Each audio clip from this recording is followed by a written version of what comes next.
प्रयागराज में चल रहे महाकुंभ में 2 अमृत स्नान हो चुके हैं। गंगा यमुना सरस्वती के पवित्र संगम पर आस्था की डुबकी लगाने वाले श्रद्धालुओं का आंकड़ा 28 करोड़ के करीब पहुंच चुका है, क्योंकि इस बार 144 साल के लंबे इंतजार के बाद महाकुंभ में अद्भुत संयोग बना। ऐसे में देश भर से साधु संतों के सभी अखाड़े महाकुंभ में साधना करने, त्रिवेणी संगम में आस्था की डुबकी लगाने पहुंचे।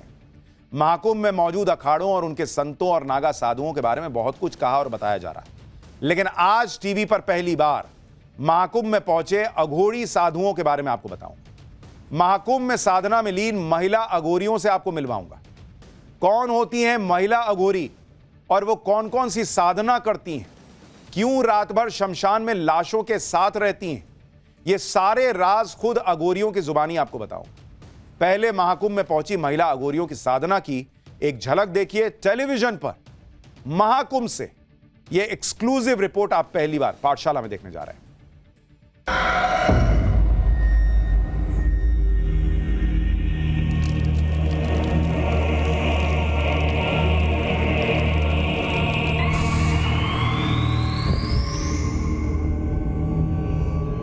हमको होता है कि आज हमें डेड बॉडी साधना करनी है या कुछ भी है, तो वो अपने आप कहीं ना कहीं से अपने आप अरेंज हो जाता है। एक आत्मा का परमात्मा करने के लिए जी डेड बॉडी खाना पड़ता अघोरी। अगर आपको किसी की भी मतलब किसी की आप एक तरीके से वशीकरण कर रहे हो या कुछ भी कर रहे हो, तो उसका एक टाइम स्लॉट फिक्स होता है कि आपको कितने से कितने बजे तक ऊर्जा को वहाँ से उठा के यहाँ पे डालना है।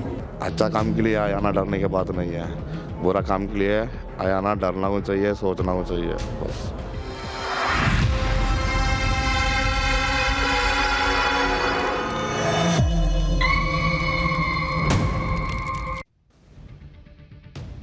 पाठशाला के इस चैप्टर में आपको कुछ तस्वीरें और विवरण विचलित भी कर सकते हैं। महाकुंभ में साधना में लीन अघोरियों ने अपनी साधना के बारे में जो बताया, उसे सुनकर आप हैरान रह जाएंगे। दरअसल अघोरी शब्द सुनते ही दिमाग में कई तरह के विचार आते हैं। अघोरियों को लेकर लोगों के बीच ये धारणा है कि वो इंसान का मांस खाते हैं और उन्हें तांत्रिक के तौर पर दिखाया जाता है। इसकी सच्चाई जानने के लिए हमारी टीम महाकुंभ में साधना में लीन अघोरी साधुओं के पास पहुंची। वहां साधना में लीन अघोरी साधुओं ने बताया कि वो कैसे अपनी आराध्य मां अघोरा काली को प्रसन्न करते हैं और रात के वक्त ही उनकी पूजा क्यों की जाती है, कैसे की जाती है, यह भी बताया। जो पूजा होती है माँ अघोर काली की, वो 12 बजे शुरू हो चुकी है। क्या क्या आगे होगा 3 बजे तक? तो ठीक इसी प्रकार से माँ का उस हवन में आह्वान किया जाता है, उनको बुलाया जाता है और जितने भी यहाँ पे लोग हैं, पता नहीं कोई क्या क्या समस्या लेकर के आए, तो उन सब का कल्याण हो, इसलिए माँ को बुलाया जाता है, उनके नाम का आह्वान किया जाता है। काफ़ी लोगों को इससे फ़ायदा भी होता है। हम देख रहे हैं कि कई बड़े बड़े अधिकारी भी आए हुए हैं यहाँ पे इस वक्त पूजा में। हाँ जी बिल्कुल, बड़े बड़े अधिकारी भी आते हैं और सेलिब्रिटीज़ भी आते हैं यहाँ पे पूजा करवाने के लिए भी आते हैं। और आप अगर ध्यान से देखेंगे तो जो मतलब पहले इतना नहीं था, अभी लोग इतना ज़्यादा आ रहे हैं जिसकी कुछ लिमिट नहीं है। अगर किसी को फ़र्क पड़ेगा तो वो 2 को बताएगा, 2 को पड़ेगा वो 4 को बताएंगे, तो उस ज़रिए से भी लोग आते हैं। हमारे सहयोगी मुनीश देवगन की एक्सक्लूसिव रिपोर्ट, जिसमें उन्होंने महिला अघोरियों से बात की, वो बहुत सारे राज पर से पर्दा उठाती।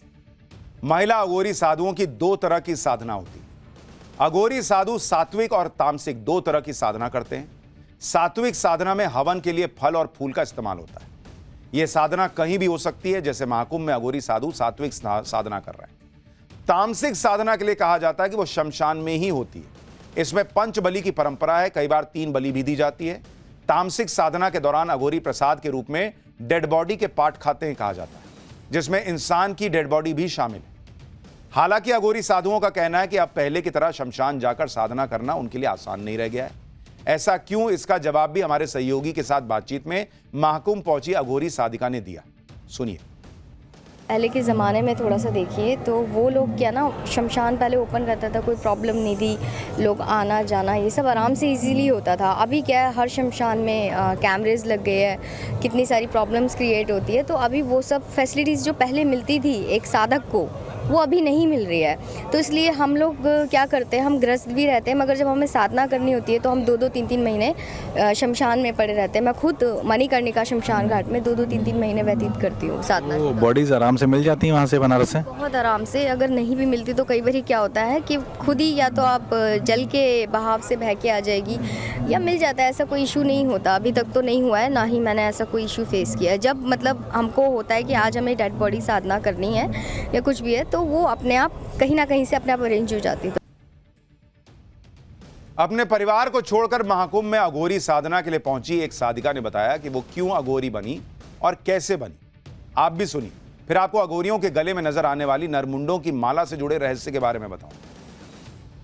आपने अभी एक सवाल पूछा था कि लेडीज़ क्यों जुड़ी है, तो मैं उसका एक बहुत शॉर्टकट में एक रिप्लाई देना चाहूँगी।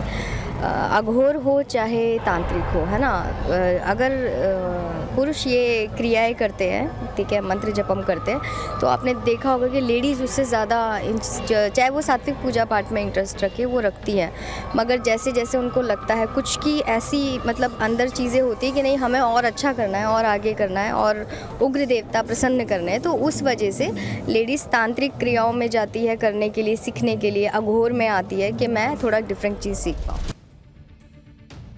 महाकुंभ में अखाड़ों की पेशवाई के दौरान अघोरियों के नरमुंड वाली तस्वीरें खूब वायरल हुई। ये तस्वीरें देखिए, आपने भी ये तस्वीरें जरूर देखी होंगी जिसमें नरमुंड पहने अघोरी हाथों में त्रिशूल लेकर नाचते हुए आगे बढ़ते दिखाई दिए। लेकिन आज आपको अघोरियों के गले में नजर आ रही इस नरमुंड माला की असल कहानी भी बताता हूं। अघोरी शब्द संस्कृत के अघोर से निकला है, जिसका मतलब निर्भय या निडर होता है। अघोरी सन्यासी कपालिका परंपरा को मानते हैं, जो शैव संप्रदाय का हिस्सा है। कपालिका परंपरा को मानने वाले सन्यासी तंत्र मंत्र की साधना करते हैं। कपाल यानी खोपड़ी में खाने पीने की वजह से इन्हें कपालिका कहा जाता है। कपालिक परंपरा को मानने वाले अघोरी साधु गले में नरमुंड की माला के साथ ही चेहरे और शरीर पर भस्म लगाते हैं। अघोरी साधु अपनी साधना और सिद्धि के लिए महाकाली, भैरव और भगवान शिव की साधना करते हैं। अघोरी संप्रदाय 17 से 18वीं सदी में हुए बाबा कीनाराम का अनुसरण करते हैं। उनके द्वारा किए गए कामों को अपनी परंपरा का हिस्सा मानते हैं। बाबा कीनाराम का आश्रम बनारस में है। वहां आज भी अघोर से जुड़ी क्रियाएं बड़े स्तर पर होती हैं और लोगों का हुजूम भी वहां लगता है। यह माना जाता है कि सबसे पहले अघोरी की उत्पत्ति काशी से हुई और तब से ये देश भर के मंदिरों में फैल गए। अघोरी अनटोल्ड स्टोरी किताब में मयूर कलबाग बताते हैं कि मानव मांस खाना अघोरियों की साधना का एक हिस्सा है। इसके जरिए वो बताते हैं कि वो कुछ भी खाकर जिंदा रह सकते हैं। सुनिए, इंसान का मांस खाने और अपनी कठिन साधना को लेकर अघोरी गुरु मणिकंदन ने क्या बताया, जो तमिलनाडु के त्रिची अघोरी साधुओं के साथ महाकुंभ पहुंचे। अघोरी गुरु मणिकंदन ने खुद 9 साल अघोरी साधना की। वो पिछले करीब 14 साल से अघोरी साधकों को दीक्षा दे रहे हैं। हम लोग मसान में रहता, मसान में रख के पूजा करता। मसान में आप रहते हैं तो क्या क्या सेवन कर सकते हैं वहाँ पे? हम लोग मसान में आदर में बैठ के हवन करता, पूजा पाठ ध्यान करता। जो समाज में लोग कहते हैं जी वहाँ पे मांस भी खाया जा सकता है, ह्यूमन बॉडी खाई जा सकती है, वो सच है? हाँ सच है। एक आत्मा का परमात्मा करने के लिए जी डेड बॉडी खाना पड़ता अघोरी। जी, उससे क्या मिलता है आपको खाने के बाद? कुछ शक्ति मिलती है, ताकत मिलती है? हमको एनर्जी मिलेगा। कौन का कारा उसका वो पाप बटेगा। काशी मणिकर्णिका घाट में मैं स्थापना अघोरा काली स्थापना करके मैं करके पूजा कर रहा। जो साधना करते हैं अघोरी, कितनी लंबी साधना होती है? जैसे आप कहते हैं डेड बॉडी का भी सेवन करते हैं, तो कितना लंबा होता है उसके बाद? मैक्सिमम 12 बजे से 3 बजे तक साधना। कोई खास दिन में साधना होती है, दिन चुने जाते हैं या कभी भी होता है? रात में होगा। हर रात में या कभी कभार जब कोई अमावस्या से जुड़ा हुआ? अमावस्या में रहता हूँ रात में 12 बजे से 3 बजे तक। अघोरी गुरु मणिकंदन ने उस बात को भी सिरे से खारिज कर दिया कि अघोरी साधु भोजन के तौर पर इंसान की डेड बॉडी को खाते हैं। उन्होंने बताया कि वो साधना के दौरान किस तरह प्रसाद के तौर पर इसे ग्रहण करते हैं। आप भी सुनिए। हालांकि अघोरी गुरु की ये बातें आपको विचलित कर सकती हैं।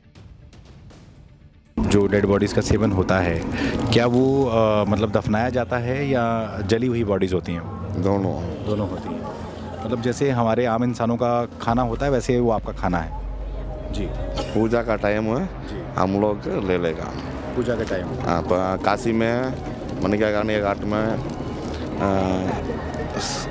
सब जलता, जलने के बाद दौड़ा नदी में डालता, हम लोग का निकालेगा, निकाल के आज का 108 पीस करेगा, फिर हवन करेगा, हवन करने के बाद हम लोग 3 पीस खाएगा। लोग अक्सर नागा साधु और अघोरी साधुओं को लेकर कंफ्यूज हो जाते हैं और दोनों को एक ही मान लेते हैं। ऐसे में आज आपको नागा साधु और अघोरी साधु के बीच का अंतर भी बताता हूं। नागा परंपरा अखाड़ों से निकली परंपरा है जिसकी शुरुआत आदिगुरु शंकराचार्य ने की। वहीं अघोरी परंपरा को लेकर मान्यता है कि इनके गुरु भगवान शिव, विष्णु और ब्रह्मा के अवतार कहे जाने वाले भगवान दत्तात्रेय। नागा साधु सनातन धर्म के रक्षक कहे जाते हैं और शास्त्र के साथ ही शस्त्र विद्या में भी पारंगत होते हैं, जबकि अघोरी साधु सिर्फ अपने आराध्य की साधना में ही मगन रहते हैं। नागा साधु और अघोरी साधुओं के बीच एक बड़ा अंतर यह है कि नागा साधु ब्रह्मचर्य का पालन करते हैं और जिंदा रहते ही अपनी अंतिम संस्कार कर देते हैं। वहीं अघोरियों में ब्रह्मचर्य को लेकर कोई सख्त नियम नहीं है। शादीशुदा लोग भी अघोरी साधना में शामिल हो सकते हैं। महाकुंभ में पहुंचे अघोरी किस तरह साधना में जुटे हैं और वो रात के 12 बजे किस तरह अपनी साधना को शुरू करते हैं, इसे जानने के लिए हमारे सहयोगी ने महाकुंभ में पूरी रात अघोरी साधुओं के साथ गुजारी। अघोरी साधुओं की साधना पर हमारे सहयोगी मुनीश देवगन की ये रिपोर्ट देखिए। ये देखिए पूरा सर्कल घूम रहे हैं अघोरी और माँ को प्रसन्न करने की कोशिश हो रही है। यानी श्री अघोरा काली जो माँ हैं, श्री जय अघोरा काली माँ, उनकी पूजा की जा रही है। अघोरी जिसमें पुरुष भी हैं और महिलाएं भी हैं।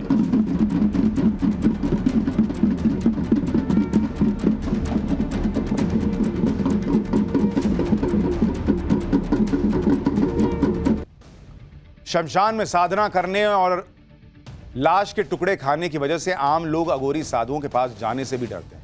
लेकिन महाकुंभ में साधना में लीन अघोरी साधु ने बताया कि अच्छे काम के लिए उनके पास आने वाले लोगों को डरने की जरूरत नहीं है, क्योंकि वह मां अघोरा काली की साधना लोगों के कल्याण के लिए करते हैं। आम लोग हैं जो आपसे डरते हैं, उनको क्या मैसेज देंगे आप? अच्छा काम के लिए आना, डरने की बात नहीं है। बुरा काम के लिए आना, डरना को चाहिए, सोचना को चाहिए। बस माँ हमको अच्छा काम करने के लिए भेजा है, बुरा काम करने के लिए भेजा नहीं है। इसलिए बुरा काम तुम लोग सोचिए जी, इधर साइड आना भी नहीं चाहिए। भारत में सनातन की जो परंपराएं हैं, साधु संत सन्यासियों के जो अलग अलग रूप हैं, वही दुनिया से भारत को विशिष्ट बनाती। इन्हीं में से एक रहस्यमयी दुनिया के बारे में आज हमने आपको बताया। जब महाकुंभ चल रहा है तो महाकुंभ के बीच से ही हम ऐसे कई और रहस्यमयी चैप्टर खोलेंगे जिसे देखकर आपके रोंगटे खड़े हो जाएंगे। लेकिन चूंकि ये इस देश की जो परंपरा है, इस देश में जो चल रहा है उसका हिस्सा है, आपको इसके बारे में फैक्ट्स के साथ जानना चाहिए, सच्चाई क्या है ये समझना चाहिए।